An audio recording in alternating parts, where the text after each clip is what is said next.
지금 흐르는 곡 이승철 씨가 부른 그날에입니다. 이 노래를 이승철 씨가 그 독도에서 불러서요. 2014년인가요? 일본 입국을 거부당한 적이 있었습니다. 내일이 74주년 광복절입니다. 독립운동 100주년을 맞는 해에 또 우리에게 기술 독립이라는 새로운 과제가 놓여 있습니다. 2019년 세계 경제 속에서 그리고 자유무역 체계 속에서 이룰 수 있는 기술 독립은 어떤 것일까요? 관련 이야기 이홍배 동의대 무역학부 교수와 이야기 나눠봅니다. 안녕하세요, 교수님. 네, 안녕하십니까. 반갑습니다. 저희 화이트리스트 배제된 그날 모시고 또 오늘 좀 자세한 이야기 나누고 싶어서 또 모셨어요. 요즘 인터뷰 엄청 많이 하시던데요. 아닙니다. 많이 부족합니다. 네, 오늘 우리 교수님을 통해서 우리가 지금 2019년 현재 이룰 수 있는 기술 독립에 대한 명확한 범위와 그 정의를 좀 알고 싶어서요. 오늘 광복절 하루 앞두고 교수님을 모셨습니다. 교수님께서도 국민의 한 사람으로서 이번 광복절을 맞이하는 기분은 좀 남다르실 것 같아요. 네, 좀 한편으로는 좀 많이 아쉽고요. 한편으로는 좀 찹찹하기도 하고 또 한편으로는 이게 다시 한번 우리 대한민국의 새로운 산업 부분의 기술 부분의 새로운 도약 그 시점이 아닌가 그렇게 생각을 합니다. 네, 교수님께서 한국, 중국, 일본 소재부품 연구를 오랫동안 하셨죠? 네, 한 20년 좀 넘었네요. 예. 어디서 연구를 하신 거예요? 네, 처음에는 일본에서부터 산업 쪽에 분석하, 그다음 필드 서베이를 많이 했고요. 근데 학위 논문도 아마 그쪽에 일본에서 공부를 하셨어요? 네, 일본에서 한 10년 동안 공부를 했습니다. 그렇군요. 20년 넘게 한국, 중국, 일본 소재부품 연구를 하셨는데 20년 전과 지금 크게 달라진 게 있다면요?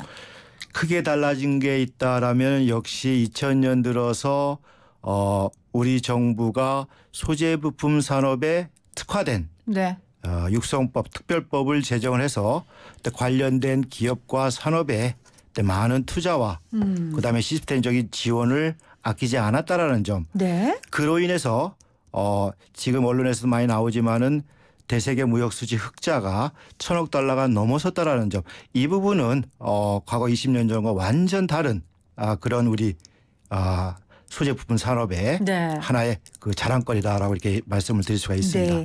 이번 위기를 잘 넘어가면 앞으로 20년 후에 또 우리가 다른 이야기를 또 할 수 있겠죠? 네, 그렇게 되기를 좀 희망하고 있습니다. 네. 자, 일본으로부터 이루는 기술 독립, 거창하게 얘기는 했는데, 사실은 근데 교수님, 이게 제가 앞서 얘기했지만 2019년 세계 경제 그리고 자유무역 체계 안에 우리가 들어와 있지 않습니까? 네, 그렇습니다. 그렇기 때문에 이 기술 독립이라는 게 사실 기치만으로 끝날 수도 있다는 생각도 들고 현실적으로 우리가 파악해야 되겠다는 생각도 들어요. 그때 오셔서 글로벌 밸류 체인이 붕괴된다. 일본이 이렇게 하면 이런 말씀하신 것처럼 이 기술 독립의 범위, 정의 우리가 어떻게 내려야 될까요? 자, 우선 기술 독립이라는 단어를 쓴다라는 것은 다양한 관점에서 다양한 시각에서 다양한 이야기가 나올 수 있습니다. 네. 그런데 산업적인 측면에서 보게 되면요. 기술의 독립이라는 것은 두 가지 측면으로 볼 수가 있습니다. 첫 번째는 과연 대한민국의 기술을 절대위로 가져갈 것이냐. 두 번째는 절대위는 아니지만 비교위를 가져갈 것인가라는 겁니다. 절대위로 가져가실 것이냐, 비교위로 가져갈 것이냐. 이거는 전 세계적인 국제무역 그 하나의 틀에서 반드시 우리가 상대방과 상대 기업과 상대 국가와 거래를 할 때 반드시 필요한 개념적인 원칙입니다. 네. 근데 독립이라는 단어를 쓴다라는 게 그럼 우리가 기존에 없던 것을 우리가 만들어서 누구에게나 어떤 사람에게나 지금과 같이 제재 없이 우리가 효율적으로 우리가 하고 싶은 대로 우리가 대상도 정하고 하는 그런 절대위를 가져야 되느냐. 아니면은 절대위는 아니지만은 상대방이 가지고 있지 않은 부분, 상대방이 가지고 있더라도 부족한 부분을 우리가 비교위화하느냐. 네. 이게 바로 이제 기술 독립에 우리가 바라봐야 될 때 두 가지의 측면이 아닌가 생각을 합니다. 그러니까 이게 분야별로 병행해 나가야 되는 거 아닙니까? 적용도 다를 거고요. 그렇죠. 산업별로 그 산업에 만약에 화학 산업이다. 화합물 화학 제품 그쪽에 이제 소재 부분이다라면 거기서도 또 세분류돼 갖고요. 업종별로 품목별로 세분화시켜서 네. 자, 이 부분은 절대 우위를 가져갈 수 있다라고 한다면은 전 세계적으로 온리완이 되는 거죠. 우리만이 가지고 있는. 그러나 온리완이 안 될 경우라도 네. 조금 전에 말씀하신 자유무역 체제 하에서는 비교의화 제품을 상호 교역해서 거기서 이익을 창출하는 게 이게 지금 세계적인 그리고 기업이 원하는 기업이 경영 전략의 핵심이 아니겠습니까? 네. 나라의 산업의 경쟁력도 되고요. 그렇기 때문에 절대위가 아니더라도 기술 독립이라는 것은 비교의화하는 업종 품목을 더 많이 우리가 확보해야 된다라는 개념에서 저는 비교의화하는 네. 기술 독립을 추진해야 되지 않겠는가라고 말씀을 드리고 싶습니다. 우리 교수님께서 한중일 수제 부품 연구를 오래 하셨고 동시에 지금 무역학부 교수님이세요. 그래서 네. 아마 현실적인 기술 독립에 대한 이야기를 해 주실 거라고 생각을 하고 있습니다. 그렇다면 교수님 절대 우위를 갖고 있는 품목이 있습니까? 우리가 지금 기술 독립을 이룬 것 중에 당연하죠. 현재 어떤 게 있습니까? 당연하죠. 일단은 반도체 부분에서는 메모리 분야가 되겠죠. 그렇죠. 메모리 분야인데 어느 나라도 어느 국가도 딱 독일이나 일본이나 미국이라는 이런 소재 부품 강국의 국가도 절대위화한 산업 품목은 하나도 없습니다. 그렇기 때문에 절대위라는 개념은 전체적인 그 품목 그 산업이 상대방보다 위에 있다라는 부분이죠. 네. 거꾸로 얘기하면은 반드시 절대위 산업을 갖고 있는 나라도 산업도 비교 열의에 있는 품목이 반드시 존재한다라는 겁니다. 그렇기 때문에 국제무역 툴 그다음에 자유무역 체제 하에서는 비교의화한 제품을 서로 트레이드오프 거래를 해서 거기서 파이를 키워서 서로 이익을 가져가는 이게 지금 가장 어떻게 보면 무역통상 환경이라든가 자유무역 체제에서 모든 나라 기업들이 추구하는 이건 개인도 해당이 됩니다. 그럼요. 예. 맞습니다. 제가 갖고 있는 부분을 우리 김 아나운서께서 갖고 네. 계시는 반드시 있단 말이죠. 네. 예. 그리고 또 저도 마찬가지고 이걸 상호 교환하고 교류하고 교역함으로써 더 좋은 이익을 만들어내는 똑같은 개념이다라고 생각을 할 수가 있습니다. 그러니까 지금 이 자리도 저의 진행하는 능력과 우리 교수님의 전문성이 합쳐져서 우리 그렇죠. 청취자분들께 전달을 하는 거잖아요. 예, 맞습니다. 근데 우리가 이번에 일본 무역 제재 상황에서도 봤듯이 이렇게 지금은 교수님하고 저하고는 좋은 사이니까 네. 이게 지금 가능한데 제가 예를 들어 교수님이 나 저 교수님하고 안 할 거야 인터뷰 이러면 우리 못 하는 거잖아요. 맞습니다. 그러니까 지금 일본 무역 제재가 지금 이런 상황 지금 그런 아닙니까? 상황이죠. 그렇죠. 그렇기 때문에 네. 여기서 우리가 지금 사용되고 있는 기술 독립이라는 것은요. 절대위라는 것은 현실적으로 어느 국가 어느 산업도 없기 때문에 네. 일본에 대한 비교의화된 업종 그다음에 소재 부품의 품목 그 부분을 더 많이 나가야 된다는 거죠. 그게 이제 국산화입니다. 아하. 그게 국산화고 그 국산화 제품을 국산화된 품목을 더 많이 우리가 확보를 한다라면은 사실상 일본과의 거래, 일본과의 교역에서 어떻게 비중이 더 우선순위가 되겠죠. 그렇겠죠. 그러면 기업도 그렇고 국가도 그렇고 현재와 같은 이러한 보복이다 전쟁이다라는 단어가 아마 나오지 않을 겁니다. 저는 그렇게 생각을 합니다. 네. 좀 구체적인 이야기를 좀 나눠보죠. 지금 소재 부품 산업에 있어서 우리나라가 일본으로부터 수입해오는 정도가 지금 어느 정도입니까? 분야가 너무 많지만 이렇게 여쭤봐도 되는 거예요? 전체적으로 보면요. 일단은 가장 일본과 한국의 네. 소재 부품 산업의 이제 수입 규모가 되겠죠.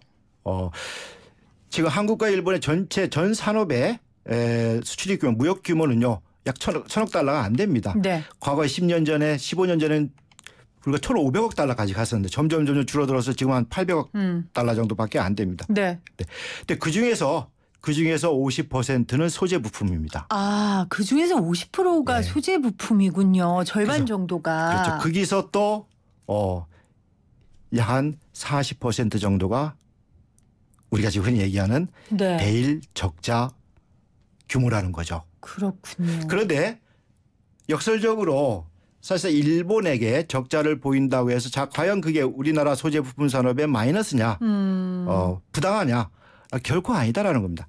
아까 자유무역 체제에서 얘기했듯이 비교의화 제품을 서로 주고받아서 그리고 적자를 내지만은 그 적자에도 불구하고 기업이 수입을 해서 완제품의 중간재료 투입함으로써 전 세계 수출하지 않습니까? 네.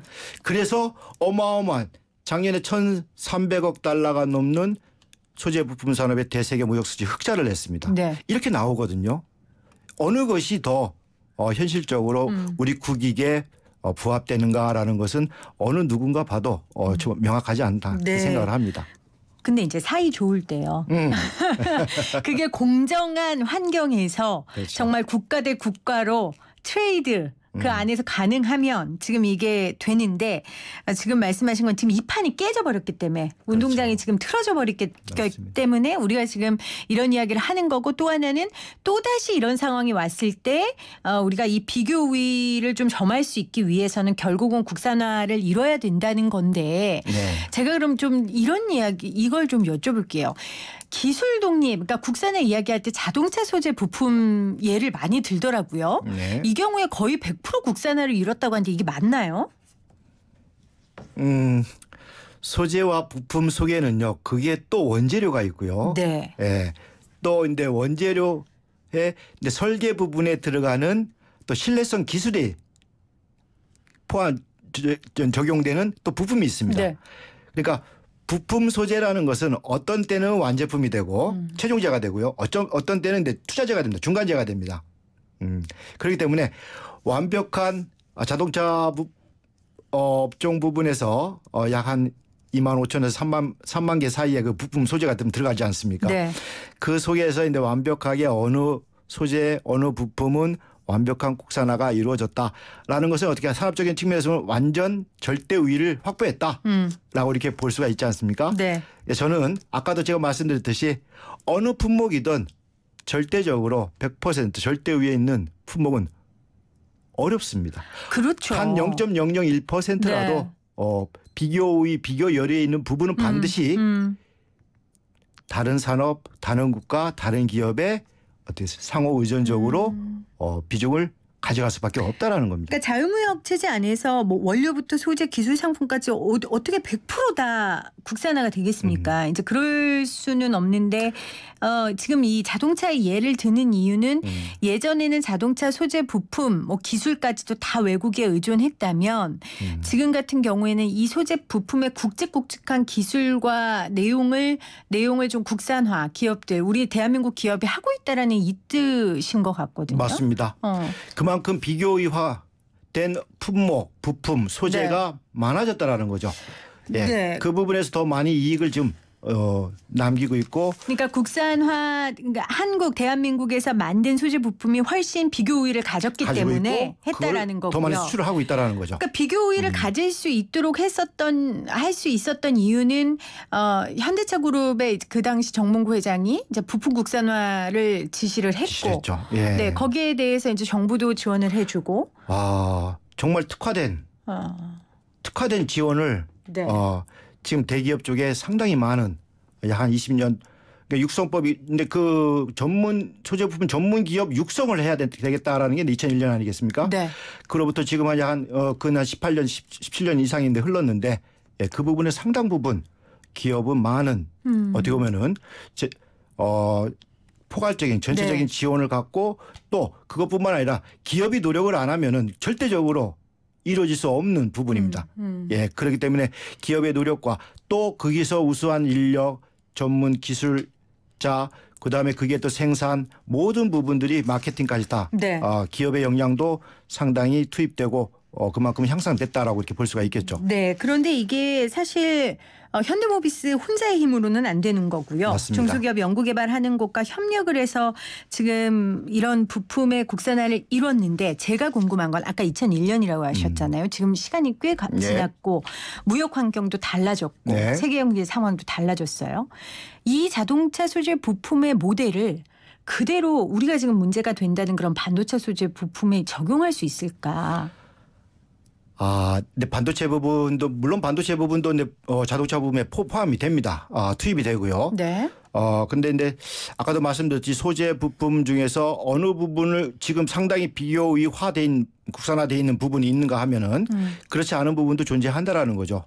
근데 지금 우리가 지금 논의하고 있는 기술 독립은 바로 그 분야에 대해서 화학이면 화학 분야에서 비교 열의에 있는 부분, 그다음 중기술에 있는 부분, 그다음에 전기전자 반도체 그 분야에서도 메모리가 아니라 비메모리 부분, 이러한 부분들에 집중적으로 선택과 집중을 통해서 기존과 같이 지금 보면 상당히 많은 우대 지원과 그다음에 혜택과 재정적인 지원과 이러한 부분들이 많이 지금 정부에서 논의가 지금 되고 있는데요. 자칫 잘못하면은 2000년대 들어서 2010년대 들어서 추진해 왔던 그러한 소재 부품 전문 기업 소재 부품 그다음에 기술 경쟁력 강화 그 부분에 그 시스템을 우리가 답습하는 그러한 우려도 범할 가능성이 있습니다. 왜냐하면 지금 너도 나도 지금 모든 게 지금 지원책으로 지금 이야기가 되기 때문에요. 그 부분은 선별을 해서 그다음에 기술 수준, 그다음에 기업 수준, 그다음에 대기업과 중소기업 간에 어떻게 보면 우리가 있는 동반 상생적으로 협업할 수 있는 부분 그런 부분들 전부 카테고리를 나눠서 지금까지 논의되고 있는 그러한 지원책을 과거와 달리 시스템화시켜서 관리를 해야 되겠다 그렇게 생각을 합니다. 우리 교수님께서 지난번에 오셔서도 그 강조를 하셨어요. 이미 맞습니다. 2001년도에 부품 수제 전문기업 등의 육성에 관한 특별조치법이 있었고 이미 많은 부분들의 성과를 이룬 부분도 있다. 그러니까 카테고리별로 기술을 정리해서 정부가 지금 지원책에만 너무 몰두하지 말고 있는 것들을 먼저 정리하라라는 조언을 해 주셨거든요. 맞습니다. 지금 너무 그 좀 급하게 너무 급하게 많이 지금 내놓고 있는데요. 사실상 좀 걱정이 됩니다. 이번 어제 보니까 재정 확대도 굉장히 한다라고 얘기를 규모가 했어요. 상당히 규모가 큽니다. 상당히 크고 그게 이제 세제 혜택도 많이 들어가거든요. 그렇군요. 근데 사실상 도덕적 해이라든가 제가 이제 도덕적 해이라는 얘기를 왜 하냐면요. 과거 20년 동안 상당히 필드 서비를 하면서 많이 봤습니다. 그렇기 때문에 그러한 부분들이 정말 정부가 원하는 기술 개발에다가 혁신 개발, 핵심 기술의 R&D 투자에 투입될 수 있는 그러한 메커니즘을 먼저 확보를 해야 되지 않겠는가라는 게 그러면 좀 더 빨리 우리가 지금 논의하고 있는 기술 독립이라든가 비교유화 확대라든가 그런 부분들이 앞당겨지지 않을까 그렇게 생각을 합니다. 교수님 같이 필드에 오랜 시간 계셨던 분들은 좀 이런 비슷한 류의 말씀을 하세요. 그러니까 이게 붐이 되면 안 된다. 그러니까 방향이 돼야지. 그렇죠. 이게 바람이 돼버리면 이 바람이 꺼지면 아까 말씀하신 것처럼 그 많은 지원금을 받은 사람들 사이에서 도덕적 해이가 나올 수도 있고 어쩌면 잘 굳건하게 해왔던 기업들이 오히려 더 고꾸라질 수도 있고 이런 우려들을 하시더라고요. 네, 맞습니다. 반드시 긍정적인 측면과 그렇지 않은 측면이 같이 존재하고 상존하거든요. 그런 부분들을 얼마만큼 상쇄시킬 수 있는가라는 것. 그게 이제 어떻게 보면은 지금 추구하고 있는 계획 세우고 있는 방향성을 지금 제시하고 있는 정부의 역할이 아닌가 이렇게 생각을 합니다. 소재 부품 지원을 위해 한시적인 운영 말고요. 여러 가지 법과 제도가 좀 상시적으로 운영될 수 있는 것이 필요하지 않을까 싶습니다.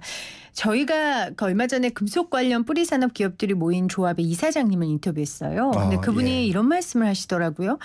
정부 보고 돈 달라는 소리 안 하고 도와달라는 얘기 안 할 테니까 제발 규제 좀 풀어달라. 물론 규제에 대한 논의는 또 다른 측면의 논쟁거리가 있지만 교수님께서는 어떻게 생각하세요? 좀 일본 수준으로 완화해야 된다라는 얘기가 있던데 일본은 이런 규제 부분이 우리보다 훨씬 뭐라고 해야 되죠? 명백하게 돼 있습니다. 그 말씀 그 표현 굉장히 중요하네요. 뭐 풀어준다 묶어준다가 아니고 명확하다. 지금 이 소재 부품 산업뿐만 아니라요. 과거에 이제 제가 이제 지역 균형 발전 전문위원으로 하면서 지자체 그러한 특구라든가 그럼 특구 자체도 뭔가 특별법이지 않습니까? 뭔가 규제를 풀어야 됩니다. 땅의 규제를 풀다든가 토지의 규제를 풀다든가. 근데 사실상 그 규제가요. 분산되어 있습니다. 부서별로. 근데 지금 소재 부품 산업의 화평법이라든가 화강법이라든가 그다음에 산안법이라든가 이런 모든 부분도 지금 분산되어 있거든요. 환경부에 그다음에 산업부에 그다음에 고용노동부에 이렇게 전부 분산되어 있다 보니까요. 이거는 우리가 규제 만든 거야. 이건 우리가 규제해야 돼. 그러다 보니까 미국이라든가 일본에 비해서 상당히 복잡합니다. 그럼 복잡하다는 것은 기업 입장에서 비용이 많이 들어간다. 시간이 많이 들어가고 돈도 많이 들어가고 더 고민해야 되고 더디지 않습니까? 근데 이런 부분의 첫 번째 이제 규제 부분이 이제 논의가 되고요. 일본은요. 이 소재 부분 특히 화학 부분에 우리 지난번에 이덕환 교수님께서도 그 말씀을 해 주셨고 그다음에 이제 한양대 광수성 교수님도 그 말씀을 해 주셨는데요. 그러니까 화학물질의 등록 및 평가에 관한 법률이 있고요. 네. 화평법입니다. 그다음에 이제 화학물질 관리법 이건 이제 화관법이고요. 그다음에 산업안전보건법이라고 해서 이제 산업법 이런 등등의 근데 이게 부서가 다 다릅니다. 화관법하고 화평법은 환경부고요. 네. 그다음에 그 산업부, 고용노동부 또 이게 다 다르기 때문에 이러한 부분들을 실질적으로 다른 규제도 마찬가지입니다. 가능한 한 심플하게 하나의 부서가 최소 하나가 아니라 2개 정도에 국한시켜야 되지 않겠는가. 일본이 지금 그러한 상황입니다. 저희의 지금 화학물질 관련된 규제는요. 지금 EU에 많이 치우쳐 있습니다. 근데 사실상 시스템적으로 그다음에 국가의 모든 상황적으로 네. 맞지 않다라고 저도 생각하고 이거는 광루성 교수님의 말을 인용을 하면요. 네. 불가능하다라고 얘기를 합니다. EU 쪽에 맞추면. 그렇기 때문에 일본에서 단순하게 이제 하나의 근데 비교를 하면요. 한국과 일본의 이제 위해성 있는 화학물질에 네. 그 등록이라는 것은요. 일본은 신규 화학물질 등록만 해당을 시킵니다. 근데 우리는 기존 것까지 다 포함을 시켜요. 그러니까 제가 지금 교수님한테 얘기만 들어도요. 복잡하죠. 복잡하고 네. 정부가 지금 당장 해줄 수 있는 일들이 저는 많은 것 같아요. 그러니까 맞습니다. 너무 100대 핵심 전략 품목 선정, 무슨 신고센터, 몇백억 투자 이것 말고요. 일단 현장에서 이야기하는 것들 좀 들으시고 먼저 풀 수 있는 것들을 풀어주다 보면 한 스텝 한 스텝 가다 보면 100걸음 가는 거잖아요. 네, 좀 그런 역할들을 정부가 해줬으면 하는 바람이고 제발 현장에 있는 분들의 이야기를 좀 들었으면 좋겠어요. 맞습니다. 지금 정말 정확한 말씀하셨는데 네. 좀 더 많은 현장에 계층에 있는 분들을 좀 간담회라든가 그런 걸 통해서 그 현장의 목소리를 많이 듣고 그걸 가지고 토대로 기존의 시스템을 좀 개선했으면 하는 게 제 바람입니다. 네. 자, 오늘 광복절을 하루 앞두고 지금 2019년 세계 경제 속에서 그리고 자유무역 체계 속에서 우리가 이룰 수 있는 기술 독립이 어떤 건지 전문가에게 들어봤고요.